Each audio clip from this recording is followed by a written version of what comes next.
こ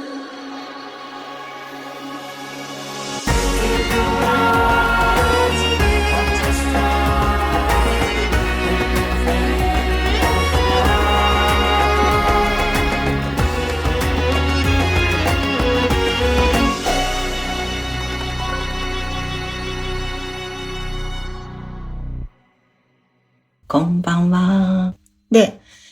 セルフイメージも進化するって書いたんだけど、これも、私昔は努力だけが取り柄だと思ってたの。で、これってさ、努力だけは、何の才能もないけれども、努力だけは人よりできるっていう、自分の能力のトップを肯定してたわけ。で、これを肯定するとどうなるかっていうと、この世界は相対なので、自分よりも努力家の人が見えるわけよ。例えばうちの旦那さんと結婚した時に、私の努力は努力の泥地でもなかったって、もう愕然としたわけ。で、そうか、自分のセルフイメージも、自分がここが人より秀でてるっていうところで、そこを頼りに、そこを命綱にセルフイメージにしていると、必ずそれを上回る人が出てきて、そこでガクンって下がるんだなっていうのが分かったの。なので、ボトムの肯定をしたの。私は、時々努力もできるけど、でも基本は幸せなのび太なんだなっていう。なんかすぐお昼寝しちゃうし、諦めやすいし、まあいいかって思うし、幸せなのび太である。それでいいっていうボトムの肯定。あと、気遣いができるとか、空気が読めるって思ってたわけ、私。だから営業とかっていうのが、できるって思ってたんだけど、これも自分より気遣いができる人、自分より空気が読めて、自分よりも話が上手な人がたくさんこの世の中にいるっていうことを知るために落ち込むわけよね。とすると、何をするかっていうのはボトムの肯定。もう生きてるだけで可愛いじゃんっていう。もう生きてるだけで可愛い私を激賞ですよ。で、それがさらに進化するともういるだけで地球の希望だよってなるの。で、これは自分のボトムの肯定は、相手のボトムの肯定にもなるわけよ。とても世界平和なの。だから、あなたここをクリアしないと褒められないわよとか、あなたここをクリアしないといいねって言えないわよではなく、あなたマジもう生きてるだけで可愛いって本気で言えるようになる。で、セルフイメージも進化するというところの、偉そうで生意気って自分は思っていたけれども、でも本当の本質って偉そうで生意気というのは対外戦略であり、内側ってけなげな頑張り屋でロマンチストだなとかさ、あと忘れっぽいとか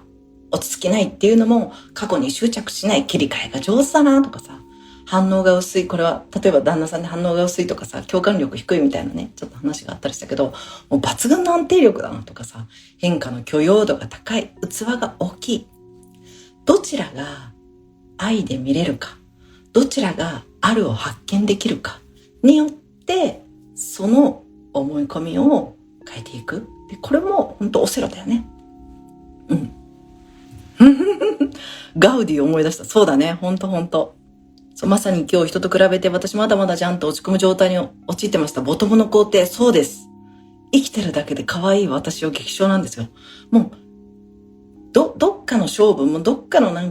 そういうトップの工程はいつか必ず塗り替えられるから、そこはもう瞬間最大風力を楽しむぐらいでよくって、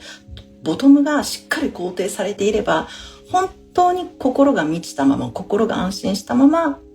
この世のクリエーションを楽しめるから。で、思い込みとは人に伝える必要もなく静かに胸に宿しておくもの。これ私こうやって言ってるけどさ、これ普段こんなこと言わないっていうか、誰にも言わない一人で思ってることじゃない？で、思い込みを変えている最中に、例えば世界は優しいって思ってるのにすごいクラクション鳴らされた、もうやだみたいな時も、思い込みは現実と照合する必要ないって覚えておいてほしいなと思うの。今それを思ってその信念体系を作って、その解釈を作って今進化してる最中だから、過去の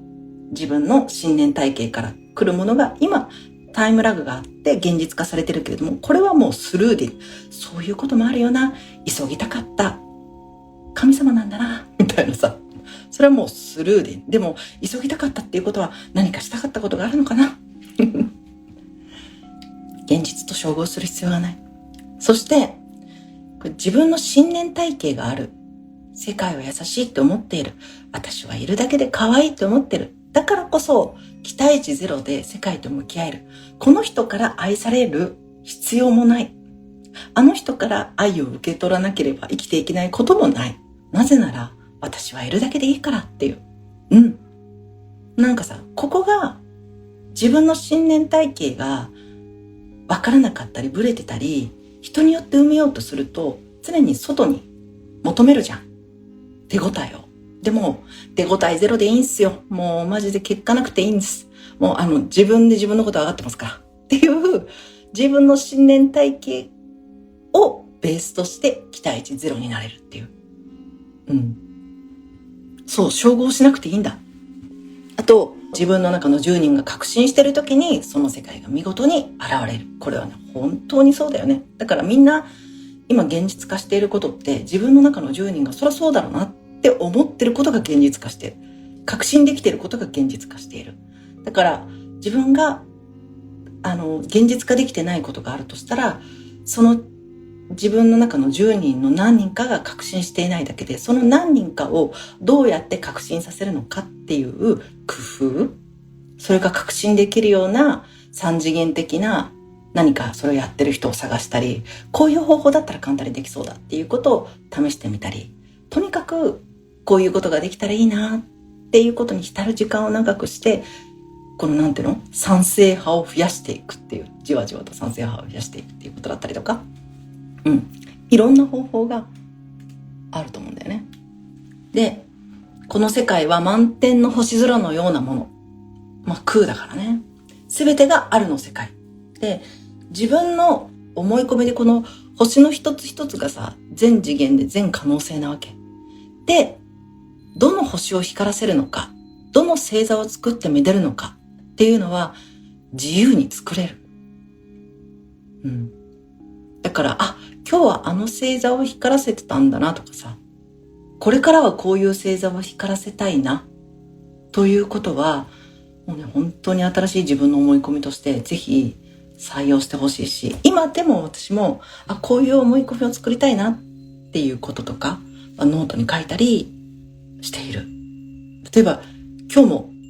全体繁栄に貢献しますみたいなのよく書いてるけどさ、なんか自分の一挙手一投足が全体範囲に貢献するんだとか、自分のこの今お茶碗洗ってる時に出ているバーっていう範囲のエネルギーがブラジルまで届くんだ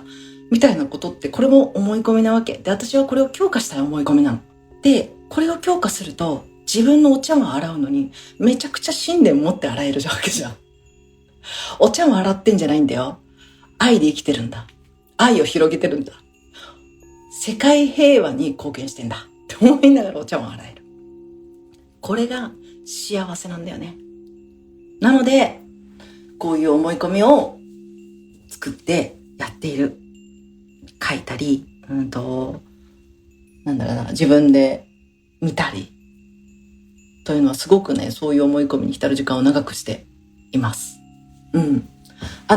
そう、私の思い込み一覧とかね、昔あれやったよね、思い込みを作って、スタイフで思い込み一覧みたいなことを書いたりしてるので、またよかったらそれも見直して聞き直していただけたりしたら嬉しいなというふうにして思います。そう、どんな思い込みを持ちたいかから始める、これが超楽しいんですよ。もうその通り。それで全部作れるのマジでみたいな。マジでみたいな話なの。そうそう。思い込み一覧スタイフでアップしてくださってから毎日聞いても、最初はしっくりこなかったけど、そうなの。最初はとか、これちょっと痛いとかって思うかもしれないんだけど、聞き続けてるうちに、10人がだんだん、そうかもって思うようになってくるの。これが楽しいの。最初は潜在意識が抵抗するんだけど、このね、百戦錬磨にね、勝てないんですよ。潜在意識は。みんな一網打尽で、そうだねって思うようになっちゃうから。そうだねってなっちゃうの。これがね、内側変えてるだけなんだけど、周りの反応も変わってくるし、賛成する人が増えてくるし、反対する人がいるっていうことは、その分量だけ、自分の中でまだここが疑問だなって思ってるんだな、それを教えてくれてありがとうってなる。だから全て外側を見ればそれがわかるっていうのも素晴らしいことだと思う。本本当に私の内側、私の理解度を示してくれて、ありがとうって思うよね。思い込み一覧、だよねってなってる。そう、だよねってなるぐらいがいいの。で、このだよねってなったら、今度新しい、もっとスケールアップした思い込みをして、うわー、これ、マジでそれはまだ思えないぐらいなのが超楽しいわけ。これを3ヶ月ぐらいあれば絶対変わるから、これを3ヶ月ぐらいかけて、この思い込みを作ったら、また3ヶ月後どうなるんだろうっていうのを楽しみに見ていくっていうのはね、本当面白い。そう、ぜひ、そういう、遊びをね、一緒にできたらなという風にして思います。でもね、本当に思い込みで人生が作られているので、本当にね、新しい思い込みを見つける。新しい思い込み、